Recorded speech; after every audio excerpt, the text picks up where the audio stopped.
Kaya nga po, ang aming responsibility, alagaan po kayo dahil nga ho, kayo ay very precious kay Lord. Dahil kayo po mga tupa ni Lord, kayong church, congregation, ay tinubos ng mahal na dugo ni Jesus. Ganun po kayo kahalaga sa Kanya. Amen po ba? At dahil mahalaga kayo kay Lord, binigyan kayo ng mga pastor. Amen po ba? Kasi nga nandun na siya sa kanan ng Ama na sa langit.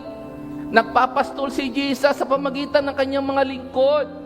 Napapadama ng ating Panginoon, na ipapakita ng Panginoong Hesus yung kanyang pagkikare sa inyo, yung kanyang love sa inyo, pagpapahalaga sa inyo, sa pamagitan ng kanyang mga lingkod na nilagay dito. Mga pastor. Amen po ba?